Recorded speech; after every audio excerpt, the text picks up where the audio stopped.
Coach education is designed to help coaches promote the mission of Special Olympics, enhance coaching skills, and keep up to date regarding current rules and training techniques.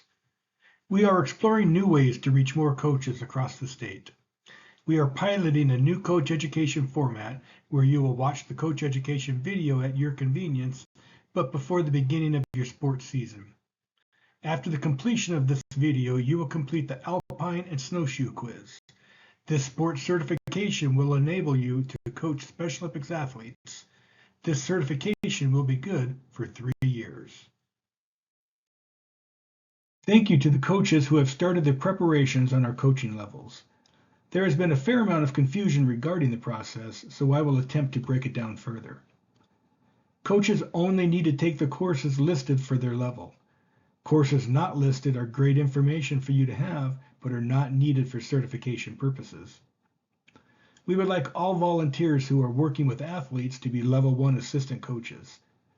This level, you would need your concussion training as well as a sport-specific training to be renewed every 3 years. Those individuals that only want to coach, this is all you need. There is no need to change anything you are currently doing. Coaches who want the ability to protest at a state-level competition would also need to take Level 1 Sport Assistant or Coaching Unified Sports course if you are a unified coach. The course you choose will need to be taken one time. We have moved Principles of Coaching to Level 3. Coaches who want to continue their education and be eligible for U.S. Games can proceed to Level 2 Coach. You will need to have the Level 1 certification plus complete the Level 2 Coaching Assistant course. Coaching Special Olympics athletes is a course that SONA is currently finishing and when complete will also be a requirement. Coaches who want to be responsible for the total practice environment and be eligible for U.S. and World Games can progress to Level 3 head coach. You will need to have the Level 1 and Level 2 certifications in addition to taking the Principles of Coaching course. Head coaches will also be required to take additional courses to maintain their certification. The role of the coach is multidimensional, complex, and challenging. It is also one of the most rewarding aspects of being involved in sport. The coach facilitates the athletes to engage in sport with peers, opponents, supporters, and to encourage themselves to improve. Coaches must take on numerous roles as they engage with athletes, family members, officials, and other stakeholders. Roles can range from teacher to advisor, mentor to motivator, all of which are important roles supporting the athlete.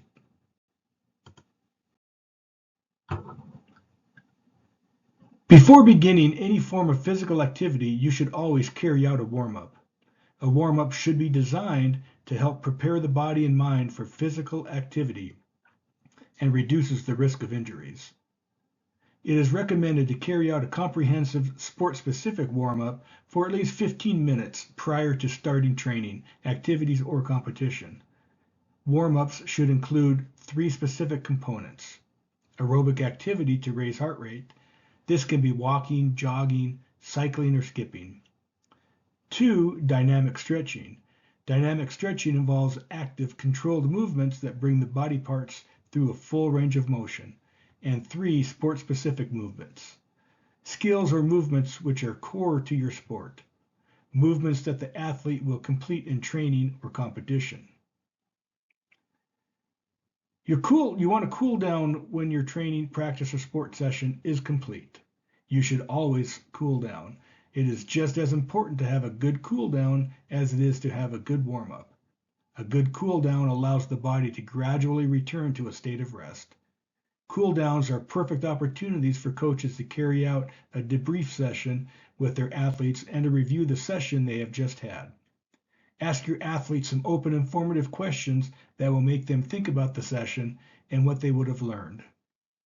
In addition to the athletes reinforcing the coaching points you have given them, it also gives you, as a coach, the opportunity to see what works for each athlete as an individual. Coaches should also use this time at the end of practice to encourage healthy habits. educate athletes on the importance of staying active and eating healthy outside of practice. The requirements to coach in Special Olympics is to be certified in concussion protocol. This is a form I used during my coaching career. This was given to parents at the beginning of each season, and again if an athlete was suspected to have a concussion. I got this form from NFHS, and it does a really nice job of listing signs and symptoms of concussion.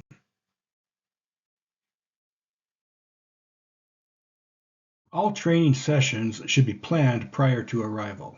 This reduces on-the-spot pressure on the coach.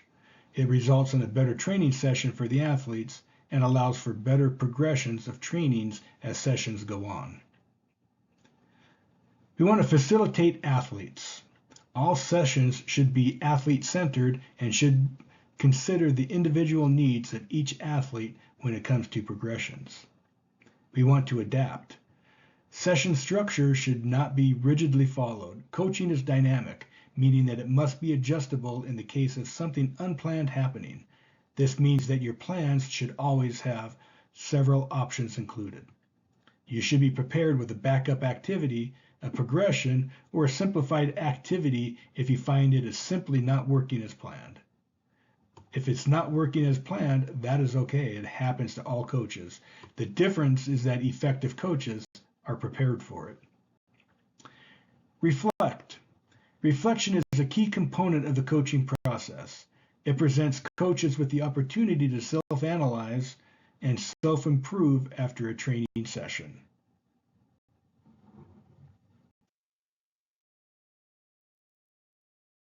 When it comes to clothing, function comes first. Functional clothing protects the athlete in different types of weather. Here you should pay attention to quality. The two most important principles of dressing for skiing are to maintain body heat and keep dry. Clothing and accessories should be combined to provide warmth and protection from moisture, wind, cold, and sun. The structure of the layers of clothing is also important. For outerwear, jackets and ski pants that have a high level of waterproofness are recommended.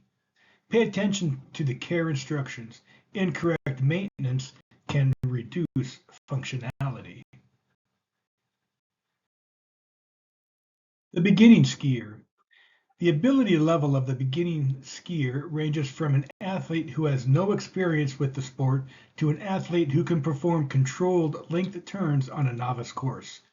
The beginner skier will start to ski on the flat terrain in a controlled learning environment and progress to the easiest slope on the mountain. The novice skier. The ability level of the novice skier ranges from an athlete who can perform controlled linked turns on a novice course to an athlete who can perform Christie-type linked turns. These are skidded turns on an intermediate course. The novice skier will refine his or her beginner skills on the easiest slope on the mountain. Advanced skier. The ability level of the advanced skier is an athlete who can perform controlled open parallel turns to an athlete who can perform controlled dynamic parallel turns on an advanced course. The advanced skier will refine his or her intermediate skills on the most difficult terrain. Alpine skiing. Meter walk. Locate a flat area 20 meters by 10 meters. Competitors will stand at the start line with the front of the boots over the start. Glide from start to finish. Clock will stop when the boots cross the finish line.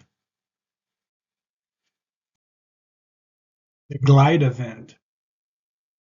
Competitors will stand with the front of both boots directly over the start line.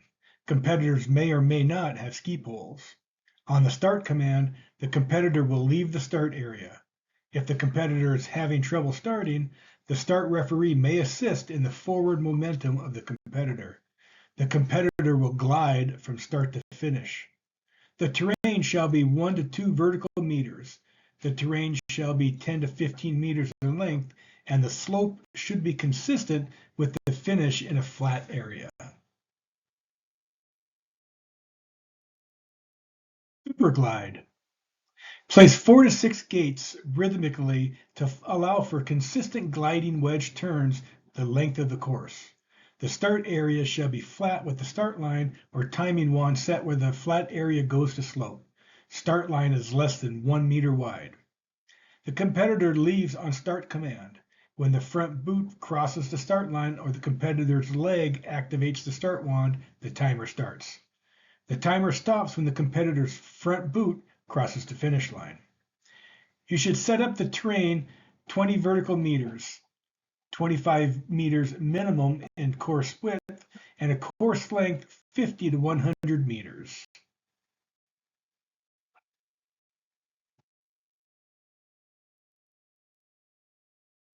Snowshoeing.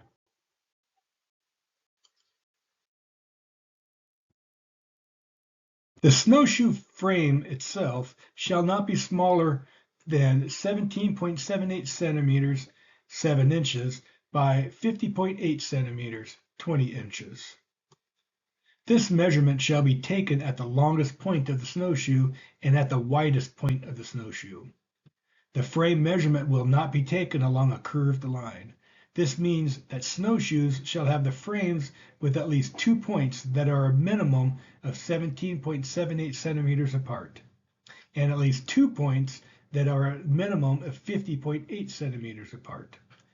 Factory installed toe and heel traction claws are acceptable. The attachment of any additional spikes is not permitted. The snowshoe shall consist of a frame and webbing or solid decking material. The foot must be secured through a direct mount binding system to the snowshoe. Competitors should wear the same style, brand, type, and size of snowshoes and type of clothing for divisioning and finals competition of a particular event.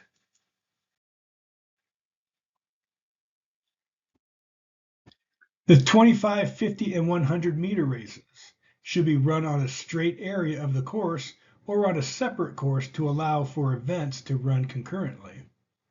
Lanes should be marked and delineated on the track for the 25, 50, and 100 meter events. These lanes should be at least 1 meter wide, with wider lanes up to 1.7 meters wide being preferable. The 200 meter race should be run over a portion of a 400 meter course, and the 400 meter race is one lap of an entire 400 meter course. The 100 meter relays are run over a 400 meter course with 3 exchange zones. Each zone will be 20 meters in length and clearly marked. The start of the zone shall be nearest to the starting line. 4x200 meter relays are run over a 400 meter course with 2 exchange zones. The exchange zone will be 20 meters in length and clearly marked. The start of the zone shall be nearest to the starting line. The 4x400 meter relays are run over a 400 meter course with 1 exchange zone. The exchange zone will be 20 meters in length and clearly marked. The start of the zone will be nearest to the starting line. This concludes the training session for winter sports. You will now be directed to complete the alpine and snowshoeing quizzes. Upon successful completion of the quizzes, you will receive your winter sports certification. Thank you for your hard work, dedication, and countless hours you provide to ensure that athletes and partners have a rewarding experience with Special Olympics. Reach out to me at bpolk@somt.org for any winter sports questions, or join us on the third Thursday of each month for Inside the Huddle, where the SOMT sports team will be available to answer sports-related questions. Good luck and have a great winter sports season.